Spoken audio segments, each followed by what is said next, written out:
Okay, good morning, good afternoon, everyone. Hello and welcome to Sarina Jakarta Content Week 2021, sponsored by BRIMO and DKA, Jakarta Tourism and Creative Economy Agency, and in cooperation with many institutions and partners. This event is organized by the 17,000 Islands of Imagination Foundation and the Frankfurter Buchmesse. My name is Claudia Kaiser, and I'm very happy to join you as your host today in our session about distribution in the digital age. With me are our speakers, Neil Hoskins, who is joining us from the UK, but is representing many German companies here, and Irfan Bagir from Indonesia. This session is part of LitTrade, a platform for publishers and players in the creative industries of Asia Pacific and the West to discuss ideas and start cooperations. So let me start by introducing you to our speakers.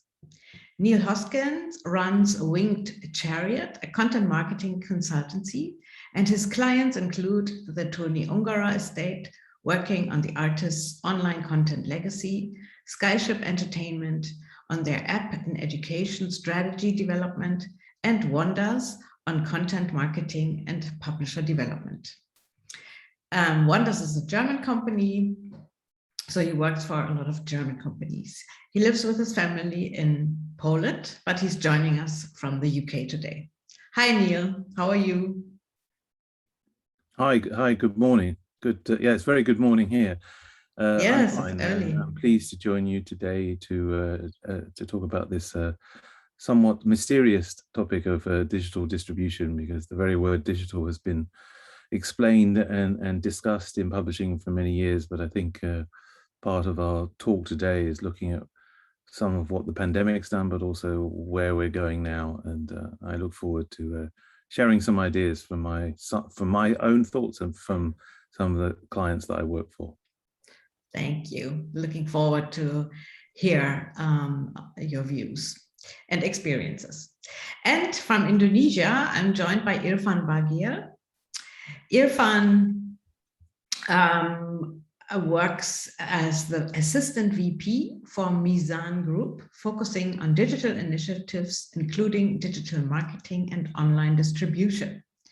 Irfan is also one of the initiators of mizanstore.com, one of the first online bookstores in Indonesia, as well as the initiator of rakata.id, a book platform created for writers and readers to meet. Thank you so much for joining us, Irfan, and good afternoon to you. Thank you so much for having me.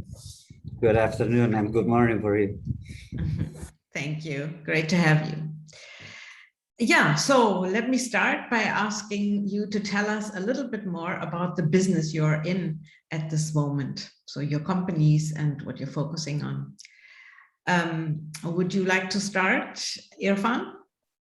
Yeah, so Mizan is started as an Islamic publisher, but not long after that, we started to move to other genres.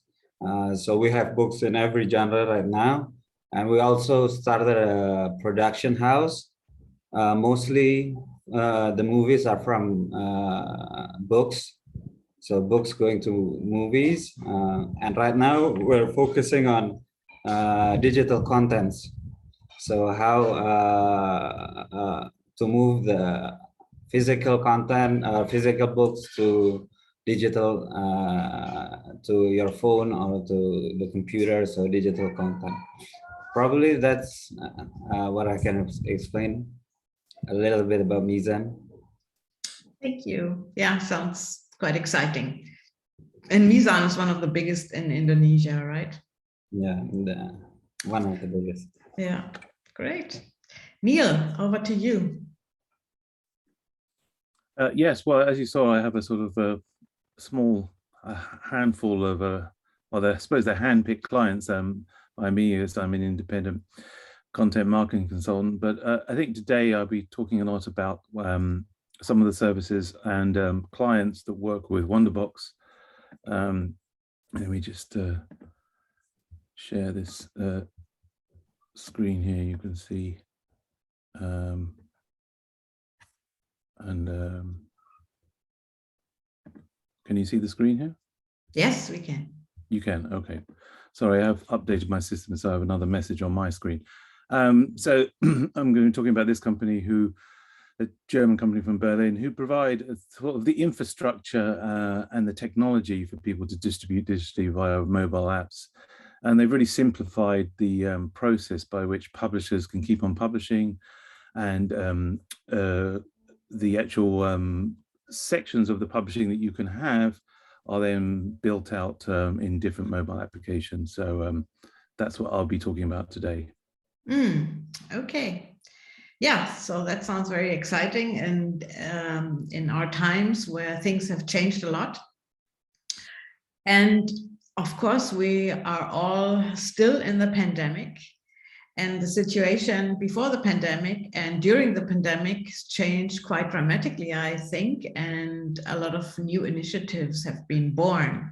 So I would like to understand a little bit more, what's the situation in the market of distribution before and during the pandemic? I don't want to say after the pandemic, because I'm afraid we're not done with it yet. So let's stick to that. So Mizan, Irfan, would you like to start to tell us a little bit about what kind of initiatives Mizan came up with? Okay, maybe I could start with a background on a couple of slides to show you the background of what has happened. Please. Can you see my screen? Yes.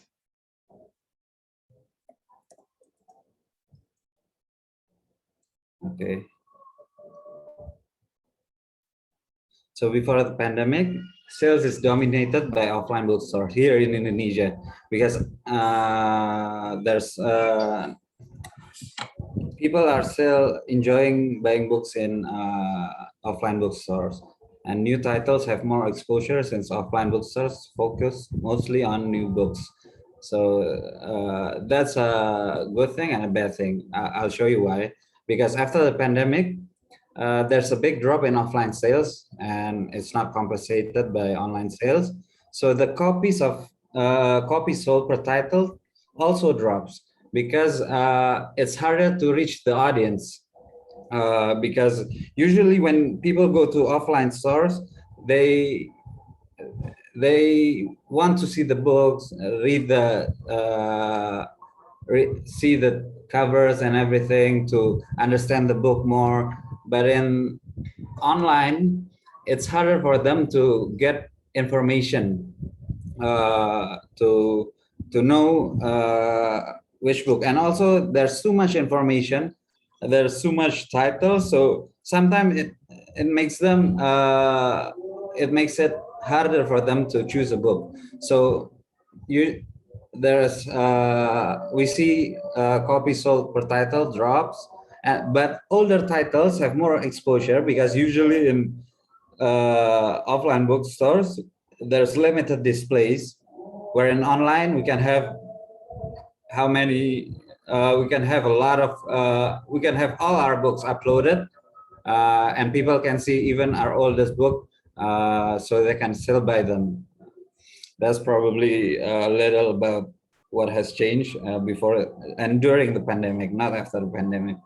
We're still in the pandemic, but sales has still dropped in Indonesia, in Mizan, not in Indonesia either. I think in Indonesia it's also like this, but maybe the percentage is a little different. But there's a drop of 42% in total from before the pandemic until now. And you can see how the channel has changed. Before it was 70% offline, 19% from events, and only 6% from online. But now it's 56% online, 41% offline, and 3% from events. So there's a big change in how people buy books in Indonesia. So this is what drives also books. What drives people to buy book in Indonesia is events. events in Indonesia has been very successful. As you can see, hundreds and thousands of people come to see books event usually. But now it's because of the pandemic, we cannot do this. So we try to change the way we approach it by doing online events. So probably I could show you some of our initiative and online events, just to let you know what have we done here in Indonesia. So this is one of our online events. We make writing classes, business classes, how to produce content free, competitions,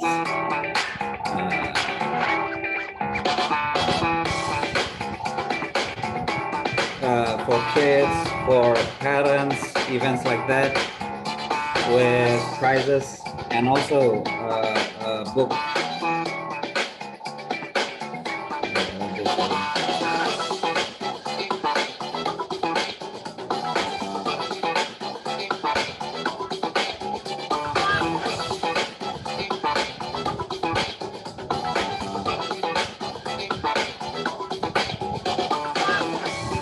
Is the music on the website? Yeah. Oh, yeah, you can't hear the music. Okay, yes, yeah, it's very loud. Okay, no problem. So that's one of our events. On the right one is called Komedi Putar, or in English is the Ferry Go Wheel. It's a literation festival for parents and kids, empowering family and community. We make classes for parents, for kids, Zoom webinars and things like that. So now we move our events online. So just to make it to compensate what we lost from offline events. Also, we work with big marketplace in Indonesia. In Indonesia, there's Shopee, Bukalapak, Tokopedia, Blibli, and we usually work with them to promote books. They have programs every month and things like that, just to sell. So we collaborate with them to sell books online. I think that's probably it. Thank you. And in Indonesia, people are happy to join Zoom events. So you have a good response to those? Yeah, they're very happy. Okay, that's good to hear. Because we all fear that there's quite a Zoom fatigue, right? Online fatigue. Yeah. But if that's not so much the case, that's wonderful. All right, Neil, what is the situation? Would you like to talk a little bit about what kind of initiatives maybe have been developed during the pandemic? Yeah, I think sort of first is just to talk in general of how life began to shift a little online and use of mobile devices and people at home.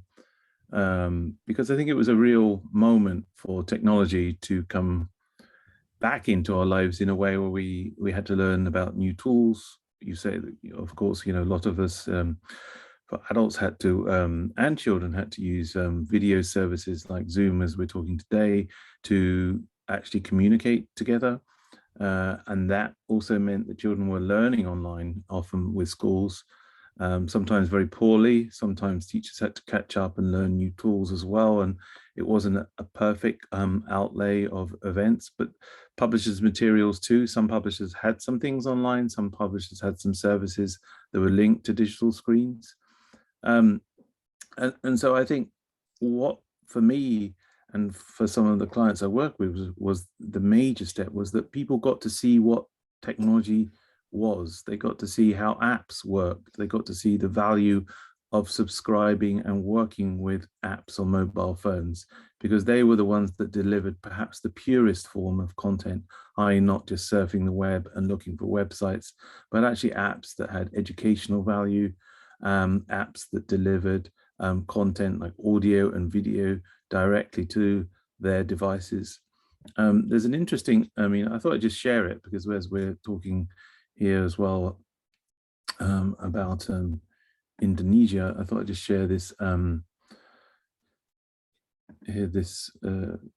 small slide here where you can see actually the top country of the number of hours. I mean, this is back to 2020, but I think 2020 was the real special case where we all had to divert our attentions, even though 2021 at this time of year, we all had to go back inside like little rabbits in a hut. But it shows the kind of the number of increased daily hour, how many daily hours people spend on mobile devices. This is one for Android.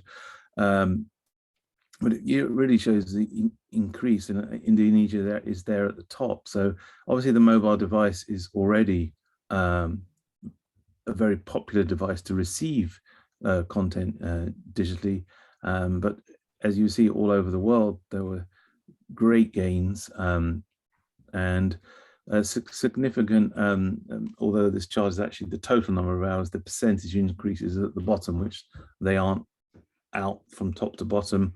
But here it shows that people in Indonesia obviously spend quite a lot of time on their phone with lots of services. This is a general slide, so I'm sure our colleague here can look at that more. For the book world, it doesn't mean people were reading books. But for me, it was all about the validation of technology, the way that everyone could get to see what was being used by whom, especially for younger kids who were at home. Parents had to sit down and see where they could get content from. Maybe they had to pay for some content for the first time because they were quite desperate. The fact that they had to look after part of the children's education, which may include reading, which may include learning from book-like experiences.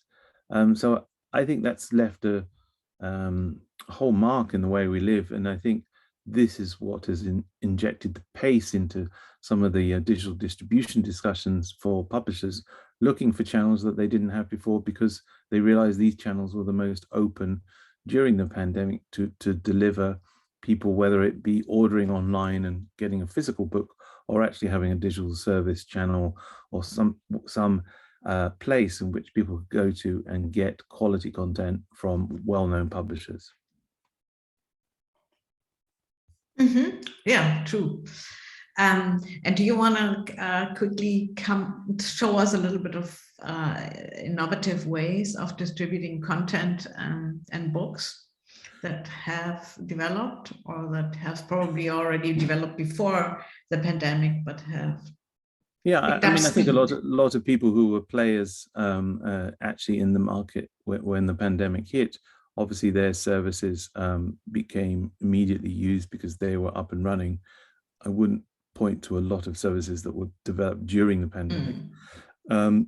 I can, let's just have a look at one of the services I work for and see if we can look at something from them. So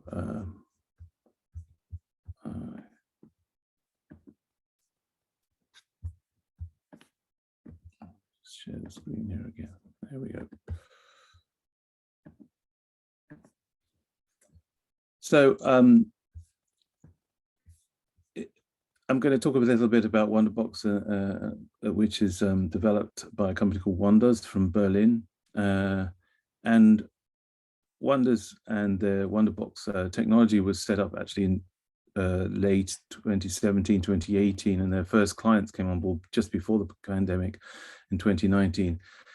And what it really put together was a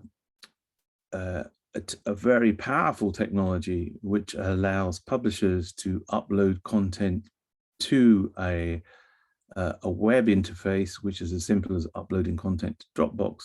But then the output, the pure output, is actually to very rich and multimedia offerings of audio content, book content, and video content and gaming content, so that publishers could actually build their own sort of mobile stores and mobile delivery points. I think this, to me, and I've seen many technology platforms being built over the last 5 or 10 years for publishing, but this provides a service which actually comes from the fact where Wonders is a company who've worked in digital delivery and digital content production, and they were quite frustrated how much the app world was actually seen quite difficult for publishers to actually become part of. There's a whole range of difficulties in that, and I think we have seen, especially during the pandemic, the birth of sort of the subscription service for all sorts of media content. Many of us will be familiar with subscribing to larger channels like Netflix or Spotify, but what if a publisher wants to have and build their own subscription service? From some of the research Wonders and we've done together with some clients, I mean, for us, the worth of a subscriber on a kind of channel is around $78 in app, and the monthly subscription for a kids app is $7. So the value of those customers is extremely is very large, and also something that you can retain for a long time, and you're working directly with the consumer. So I think in terms of digital distribution, when you form a new relationship with a consumer rather than directly to a bookshop or a distribution channel in the physical world, you're actually creating a very long-term value customer with you. And you can then update and actually make sure that your content is lively, is updated and published often once a week, once a month, and that both the client manager for which the publisher uses and then the actual consumer interface are something that's live for you to publish week in, week out. And we feel that strategy and that way in which publishers' own platforms can be built, they can think about how they want that to look, how it is delivered, and everything is theirs there. You're not part of a huge library of content. You're working on your own, and where you have enough content to deliver that, and you want to be in control of your own destiny, as it were. We find it's a very exciting way for publishers to work, and I think in terms of the different sorts of content that you could see in new media platforms, I think very simple but very dynamic content for publishers is often the way in which we work with them. Videos, games, audio, and books. Those are 4 pillars of publishing. Of course, I'm sure you've had some discussions already on the value and the extreme success of audiobook publishing. It's one format that consumers enjoy, they understand. And I think alongside audio, you have video. It's a very easy content for people to understand the interface, the play, the pause, the stop. And adding in also simple educational games and book content, you're really allowing someone, especially the consumer, when you distribute to them the content, it is easy to use, pleasurable, educational, and actually fun. So I think that mix really gives people a truly multimedia experience, and it also gives the publisher the ability to publish within those frames and keep publishing and not have to worry about the technology or how the technology changes. So I mean, for me, this is a real moment, kind of, as we come out of the pandemic and back into a world that's kind of a hybrid world where we still have to do things in slightly different ways. Digital with physical has become part of all both publishing and human experience in life, just as we're still meeting here today because it's the most convenient way in some ways, but also because of things that still are left over from the pandemic in terms of large international travel. Just as in the same way, a consumer will have would have seen digital distribution given to them via mobile applications. And it's not as if everyone's turned that off since the pandemic has sort of shifted into a sort of more of a hybrid pandemic where people are allowed back out to do what they like to do, but they still retain interest in keeping those services.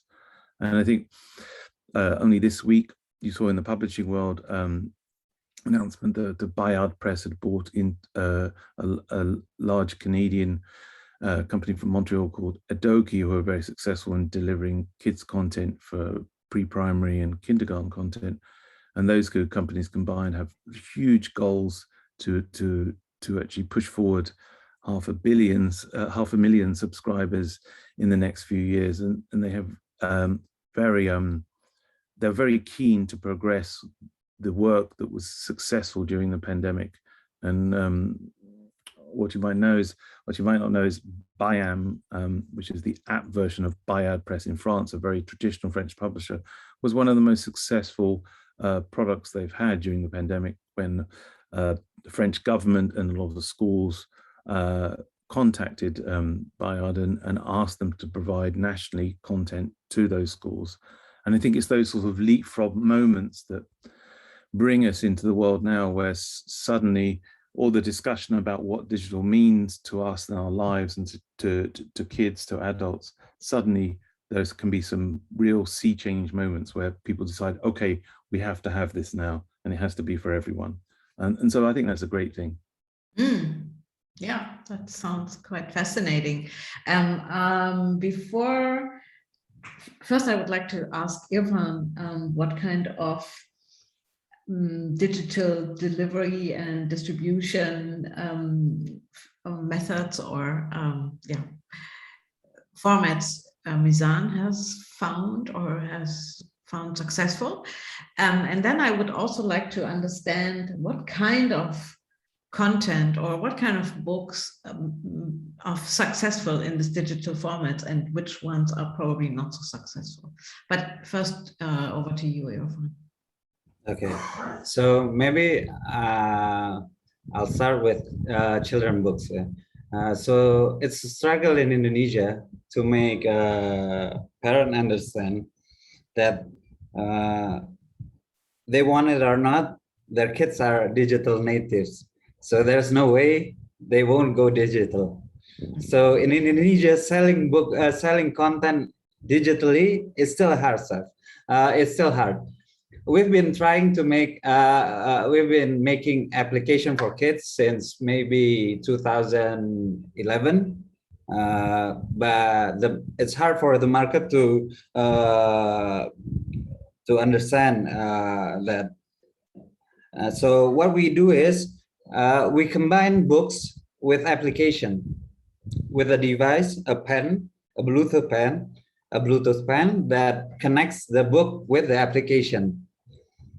So the kid still plays with the book, but with a phone or connected to the TV, you can still do the multimedia stuff, but the kid holds the book with a pen.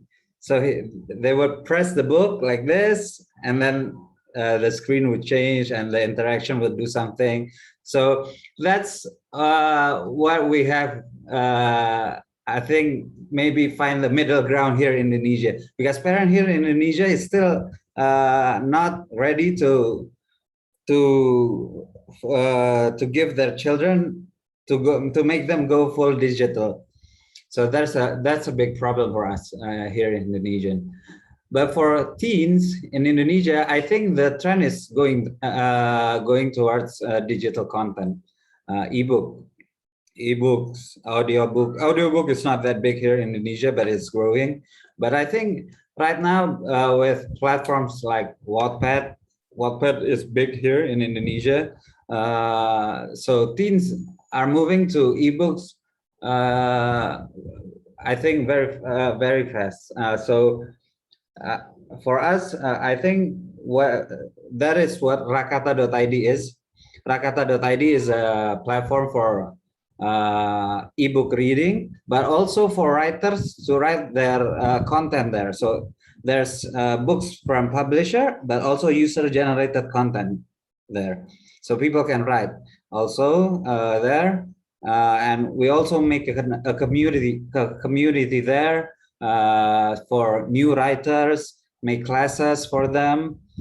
So not only writing classes, but personal branding, digital marketing, to help them grow their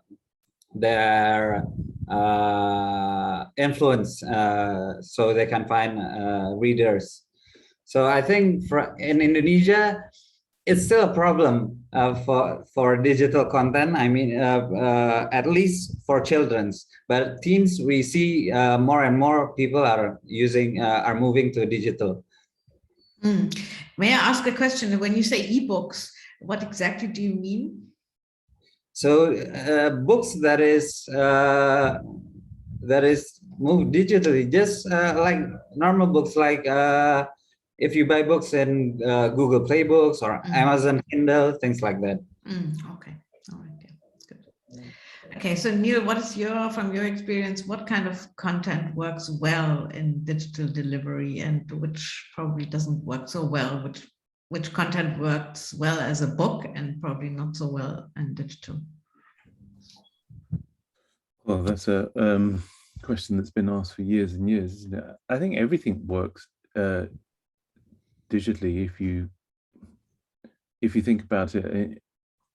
I would say the only things I've seen, and this again comes back to kids' content, is perhaps some forms of picture book publishing may be difficult to turn digitally into anything more than what I would say is similar to a PDF.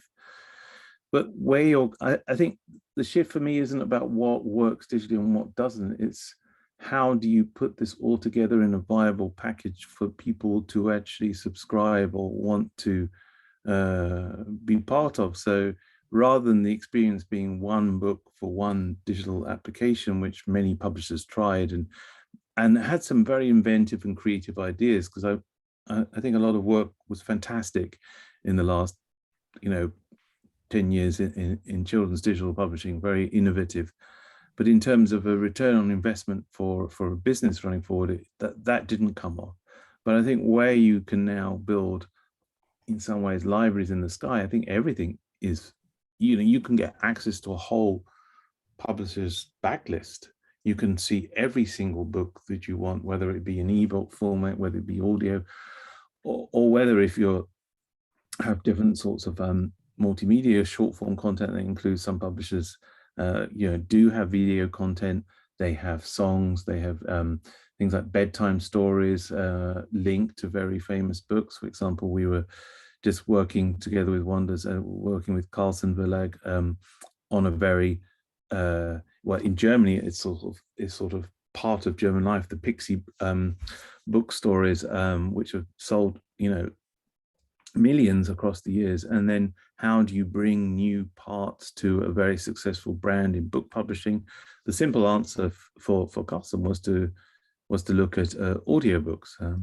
Audio has been extremely successful. I mean, I suppose that would be the answer to your question, is audio works great. Audio's small format, you can push lots of audio to a device and it doesn't crowd it out in terms of taking all the memory and storage. And it's also a thing that people enjoy to have with them because they hold a very good audio device in their pockets. And most people have earphones, and most people have some part of the day where they like to sort of switch off and enjoy something else. And that may include now an audiobook. But I think the question to ask is, how do you build a compelling offering for consumers to buy in digital? And that's everything. And I think the question for publishers is maybe just like, what do we have?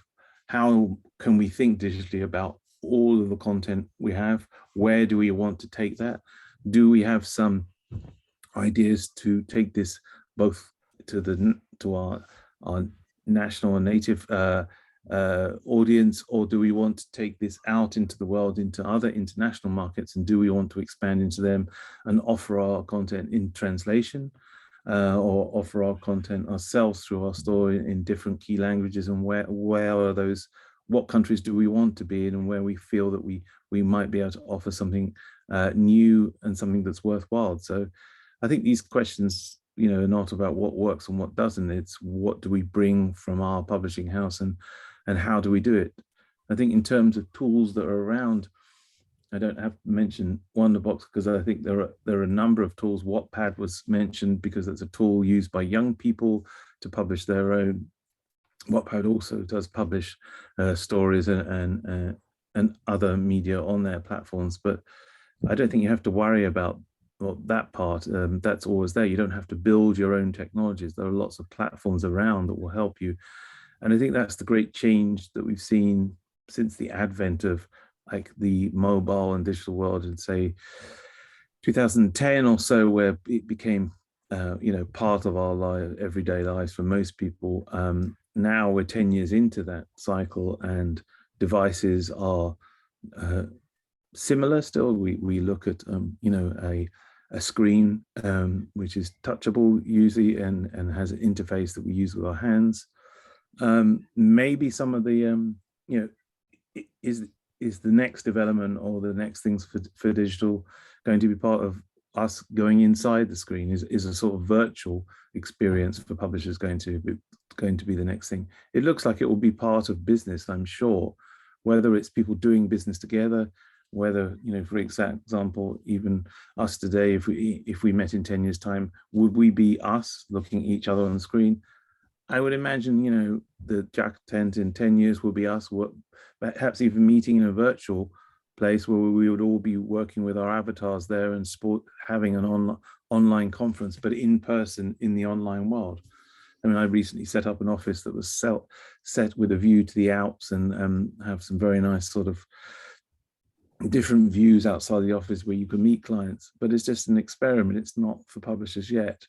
But I think it will be part of the offering where, the screen is not something you touch, the screen is something you go into.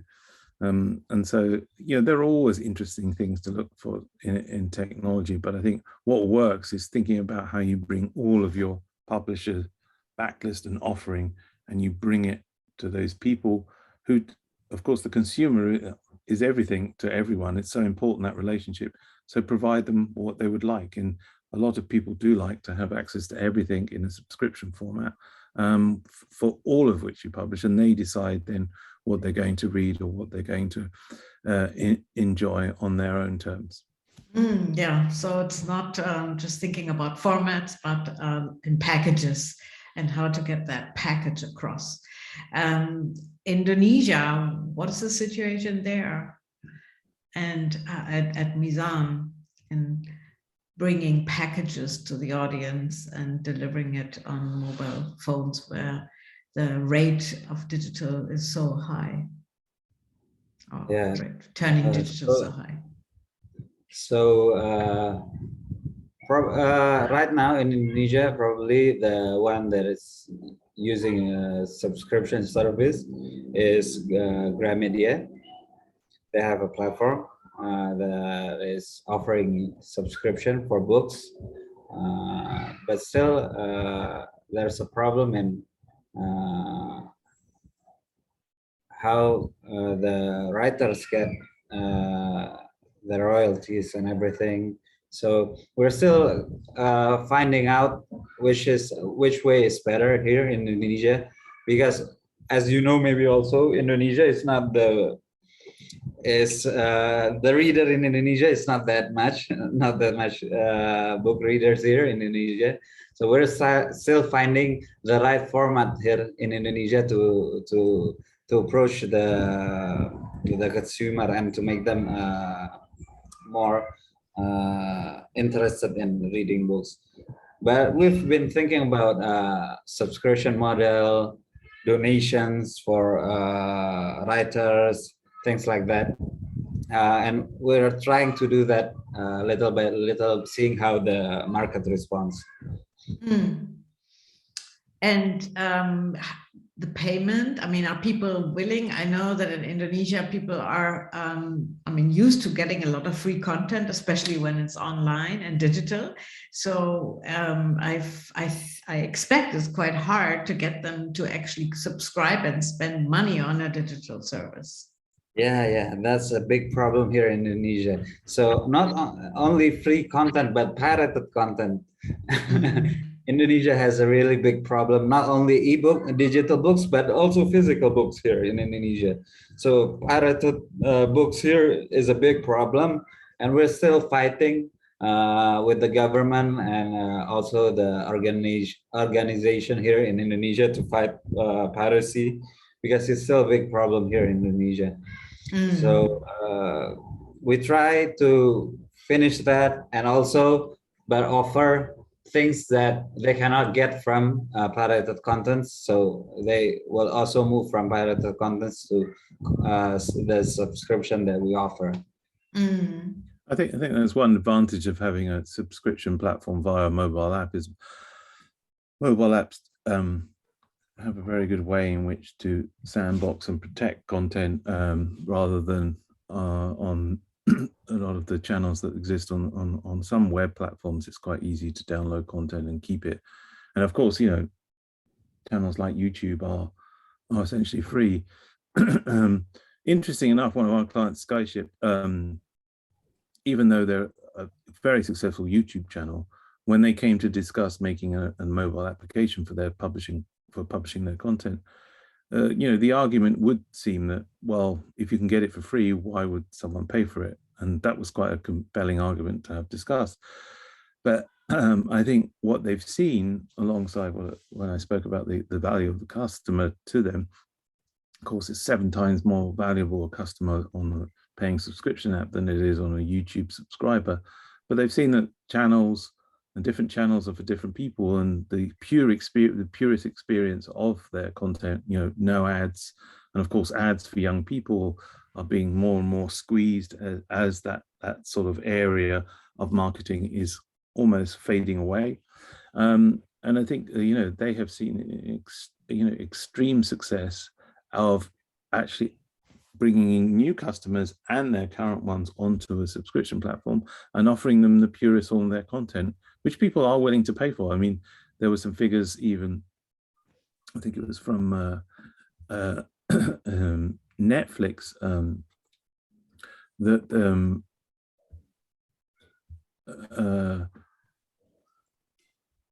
35% of people said that even if they were offered discount for ads to appear on Netflix, they said that no discount is enough. I don't want ads on my platform. I don't want to watch ads with my films. I want just purely the films. So, I mean, I think that kind of pure, unadulterated experience, the focus on content, the protection of content for the publishers, and also the fact is, especially if you're using kids content, that the knowledge that is everything you get there and there's nothing else, and the focus on that content. I mean, if we even look here, I'll just share a little graph just to show. Here, this is the global app spending.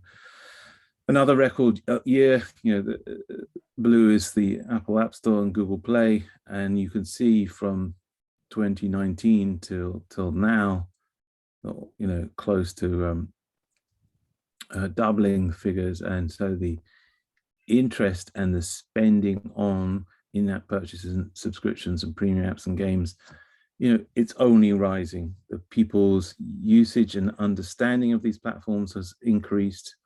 Of course, the pandemic gave everyone a big lesson in how to do that. How do I download new things? How do I subscribe to them? Of the, the top 100 apps, for example, in the App Store, talking of the app, iOS and Apple, I think it's 87 are subscription services. So it really is a dynamic change in our habits as people on what we expect. And this will only rise. I mean, the value is really huge. And as people get more experience in using these services, and as we all have all accepted that subscription services are something that we accept and that we find it not too difficult to make that subscription. Often they're built into the applications themselves. The platforms offer subscription services as part of your experience of their devices. You can go in and look at your subscriptions. You can easily cancel them. You can test out a subscription service for a week, 2 weeks, or a month. That offers publishers a lot of marketing opportunities. I know at the end of the year, some publishers have special offers. Maybe even this time of year, we have usually sort of Black Friday events where people offer subscribers free for the first month.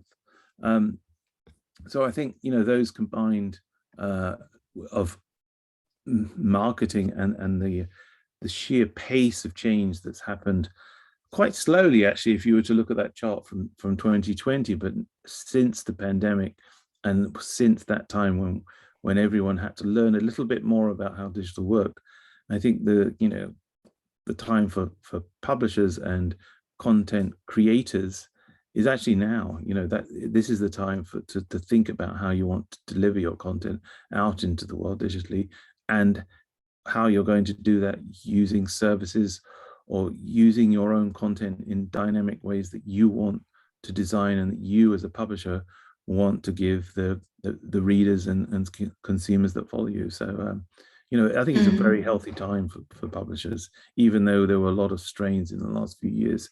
It's actually given a lot of new opportunities to publishers from all countries across the world. And, you know, looking at where we're speaking today, despite it being virtually, you know, there is a great use. There's almost a kind of cultural leap where people have gone over to mobile devices as the default device for their content consumption. Yeah. Now the challenges are, you know, how you make your compelling offer and how you keep that business running. And, you know, as we've spoken about just now, you know, there have been in the past some problems with piracy, and but I think that's only part of the picture now with mobile applications, you know, with some of their security features and the way in which you can set up your content online as a subscription service. It really allows publishers to have more control over what they do and to actually move forward. And, you know, there are always going to be people who are trying to kind of crack things open, but they are, I think, less and less when it comes to mobile apps versus the kind of open web. Yeah, it's probably true for the Western world. But I think that in Indonesia, as Irfan said, there's still a lot to do. And I suppose that the investments into those, into bringing content, delivering content digitally in those different formats is quite huge. And the losses, on the other hand, due to all of that, might also be quite huge. What's the situation there, Irfan? How do you see that? So yeah, it's piracy in Indonesia is still a big problem. People still think, as you say, people still think that if you can get it for free, why should you pay? And there's even sayings like they already have enough money, so why should we pay? Things like that. So for even the writer, they have a community here. For pirating books and everything. So I think it's still a big task here in Indonesia, but we're trying to do something about it in a legal way, but also in making the customer understand why they should subscribe to our platform or some or service, and how could we offer more if they subscribe to us. So it's a two-way move. So we need to do it from the legal side, but also convince the customer why they should subscribe. So we're doing that, but I think it will take time, but I think we'll be there. Yeah, I think it's can be quite difficult and challenging, but obviously there's no other way. One has to invest into technology and into new ways of delivering content. I think part of the solution to that is actually, like everything in life, is diligent hard work over a number of years. It's not I think sometimes people feel that digital is an instant tap to turn on and then everything will be fine. And it's actually a number of years spent learning about how to market. Digital marketing is sometimes challenging because it's going out into the open space of the internet, and sometimes adverts, sometimes subscriber offers. And I think it's really over a period of time you see results. You have great attention to detail. You try and learn as much as you can from the data that you get back. Sometimes data is slightly constrained by platforms. You don't always get the data you need, but setting up your own subscription app allows you to actually have that data back directly from it. But I think the general shift in a kind of revenue from companies that we've worked with, if I share a last, I think we have time. Do we have time for a last slide? Another slide here? Just for, yes, yeah. go ahead. If I share this, this is a division of the revenue streams for Super Simple and their application from SkySeat Media. Now, looking at this, before I talk about this slide, their revenue from ad-based revenue via YouTube in 2018 was 97%. This is 3 years ago. And over 3 years, you can see how the different channels have now opened up a more diverse income stream. So now YouTube sits at 55%, quite a big decrease in the platform. They have partnered with a music distribution service, Warner Chappell, to increase the direct sales on their platform of music. The Super Simple app has risen greatly from 2% revenue to 10%. So that's on the rise now. And then other platforms that they distribute their content directly on, larger platforms, 10% of wealth from Amazon, Roku, and Tubi. These are all online platforms for short form video content. So that matrix there, that mix of sort of revenue shows that over a 3-year period, things have started to shift in the right direction for where they put their strategy and what they were thinking about. In September this year, they passed 10,000 active subscribers. This is before they did any pure marketing to those, even to their YouTube channel, which is over 30 million subscribers. So they haven't really looked at that channel so let's try and convince all the customers we have on YouTube to come and buy our application. That wasn't something they wanted to look like in the beginning. But that kind of subscriber mark, and that's kind of around $70,000 a month of revenue, that's a real mark in a developing business. And that really provides an amount of revenue that's stable, that's actually going forward will increase. And I think once you get to those levels as well, once you achieve 10,000 subscribers, it's almost as if your service, suddenly a green light switches on inside the other platforms, the app store platforms suddenly recognize what you're doing. They look at your work. And then you can have conversations with the larger platforms like, how do we go from 10,000 to 100,000? That's the next leap we want to make. And this, again, will take time, but it's always on the up trajectory, because as you learn about the platforms, as you learn about what content is popular for consumers, what was viewed most on your platform and your app, then you can make editorial decisions about what to publish next. And so I think, it's that sort of dynamic over those sorts of time periods that matter. It's not the instant win. It's a lot of diligent hard work and people looking and analyzing where their successes have come from and what they do next and how they can go to the next level. And I think it's a very rosy picture in some ways for people who want to engage in good hard work after engaging technology to help them along that way. Do you agree to that, Irfan? Yeah, I agree. I agree. I mean, that's what where Mizan is going to, and we've been talking about this like 10 years ago, since 5-10 years ago about this, and we've been trying different things to test to the market. We've tried subscription service. We've tried even a free service with advertising, things like that.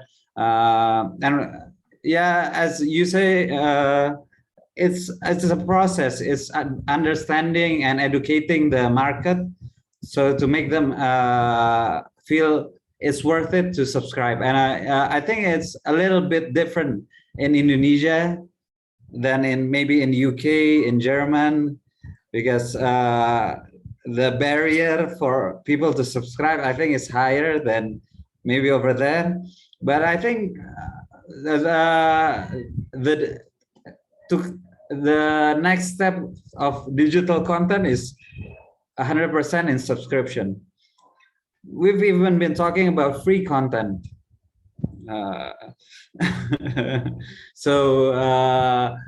Because I think maybe later content will be free. I mean, we've been talking to a couple of big companies, tech companies also in Asia, also in the world, about how to make content, how to reach a bigger audience and things like that. Because subscribing to a content in Indonesia, at least I can talk about Indonesia, is not as easy maybe in German or UK. So we're trying a lot of ways to find the right way to go to market digitally, I think. Okay. Well, yeah, I mean, we're always at the end of our session today. Unfortunately, there's so many more things to discuss, but we have to save it for another time. Maybe next year, when we're all one step further down the road, we'll take this up again. Thank you so much, Irfan. Thank you so much, Neil, for taking the time, for sharing insights and where you are with your work in this area. And yeah, thank you very much. Thank you, audience, for listening to us. I hope you found this interesting, and check out our other programs at jacktent.com. No, thank you for the invitation. It's been a delightful morning to spend online and talk about these things. And it was very, very good to meet you, Irfan, and hear about some of your more detailed analysis of the Indonesian market. So thank you for joining me.